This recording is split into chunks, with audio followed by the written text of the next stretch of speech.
Lettre 17. Rejette loin de toi toutes ces futilités si tu es sage, ou pour mieux être sage.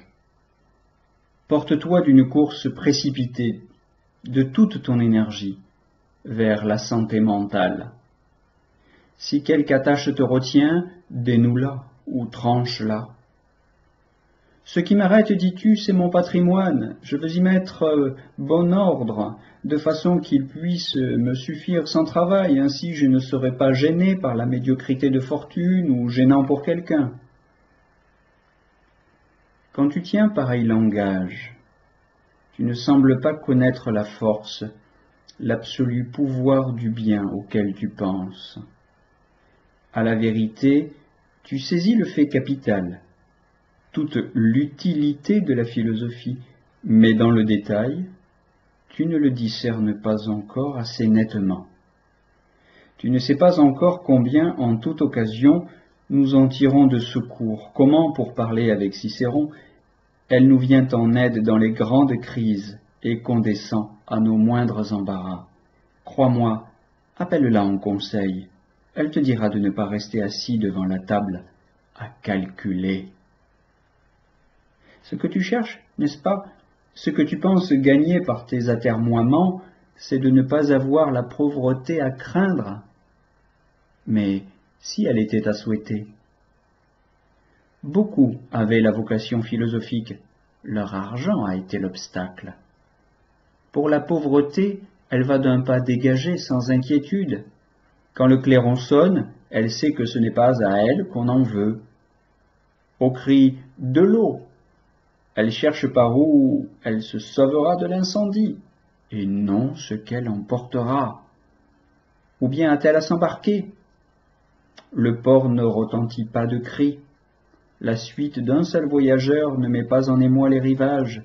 On ne le voit pas entouré d'un ramassis d'esclaves pour l'entretien desquels il faudrait souhaiter la fertilité des contrées d'outre-mer.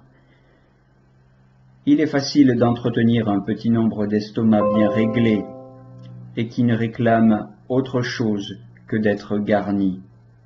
La faim est peu coûteuse. Ce qui coûte, c'est un palais blasé. Il suffit à la pauvreté d'apaiser les besoins pressants. Pourquoi donc ne l'accepterais-tu pas comme compagne, elle dont le riche raisonnable imite les mœurs? Tu veux t'occuper de ton âme. Sois pauvre, ou vis en pauvre. L'étude de la sagesse n'aboutit pas à de salutaires effets sans la pratique de la sobriété. Or, la sobriété est une pauvreté volontaire. Ailleurs donc, ces misérables défaites. Je n'ai pas encore tout ce qui suffit, que j'arrive à de telles sommes, alors je me donne à la philosophie tout entier. Et ce que tu dois avant tout acquérir, c'est bien cette philosophie que tu ajournes, que tu veux acquérir en dernier lieu, c'est par elle qu'il faut commencer. Je veux, dis-tu, acquérir de quoi vivre. Eh bien, apprends aussi à faire l'acquisition de toi-même. Si quelque chose t'empêche de bien vivre, rien ne t'empêche de bien mourir. La médiocrité de fortune ne peut nous écarter de la philosophie, ni même de la véritable pauvreté, puisque ceux qui vont à elle doivent supporter même la faim. Les assiégés l'ont bien supporté. Et quel autre prix attendraient-ils de leur endurance que de ne pas tomber sous la coupe du vainqueur? Ici, bien plus grande est la promesse, une liberté perpétuelle. Nulle crainte ni de l'homme ni d'un Dieu. Est-ce qu'il ne faut pas en venir là, même au prix de la faim? Des armées se sont résignées à manquer de tout. Elles ont vécu de racines sauvages, et c'est avec des choses répugnantes à nommer qu'elles résistaient à la faim. Tout cela, elles l'ont offert au service d'un roi, et, circonstance plus surprenante, d'un roi étranger. Et l'on hésitera à supporter la pauvreté pour affranchir son âme de la fureur des passions? Par conséquent, il ne s'agit pas d'abord d'acquérir, on peut, même sans provision de route, arriver à la philosophie. C'est donc cela, quand tu auras tout, tu voudras encore avoir la sagesse. Elle sera dans ton existence comme une dernière pièce de mobilier, tranchons le mot, comme un accessoire. Allons, si tu possèdes quelque chose, pense dès à présent à la philosophie. Qui te dit en effet que tu n'as pas déjà trop? Si tu ne possèdes rien, recherche ce bien avant tout le reste. Mais je n'aurai pas le nécessaire, dis-tu? D'abord, non, le nécessaire ne te manquera pas. La nature exige bien peu, et le sage s'accommode à la nature. Cependant, si les pires nécessités fondent sur lui, d'un élan, il sera hors de la vie. Il cessera d'être à charge pour lui-même. S'il n'a que d'étroites et minces ressources pour prolonger son existence, il s'en trouvera satisfait.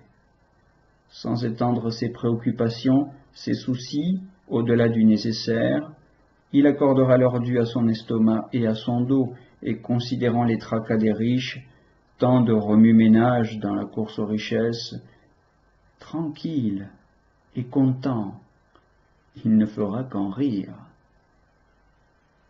Pourquoi, dira-t-il, t'ajourner indéfiniment toi-même? Attendras-tu le rendement de tes capitaux, le produit d'une spéculation commerciale, le testament d'un vieillard opulent, quand tu peux, sur l'heure, devenir riche? La sagesse livre les biens comptant. En les rendant inutiles, elle les donne. Mais cela peut-être n'est bon que pour d'autres que toi, qui n'est pas loin d'appartenir à la classe riche. Eh bien, change de siècle, et tu crouleras sous ta richesse. Une seule chose ne change pas avec les siècles, ce qui suffit. Je pourrais ici clore ma lettre, si je ne t'avais mal habitué. Et chez les Parthes, nul n'est admis à saluer le roi sans rapporter un présent. Toi, on peut te dire adieu sans payer. Eh bien, soit. Aujourd'hui encore, j'emprunte à Épicure.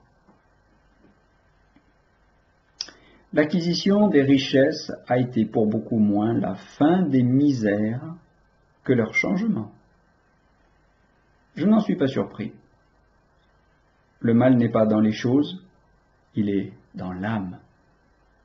Tout ce qui nous faisait paraître la pauvreté pénible nous rend tout aussi les richesses pesantes. Coucher le patient sur un lit de bois ou sur un lit d'or, le résultat est toujours le même. Où que l'on transporte l'homme, il y transportera son mal avec lui.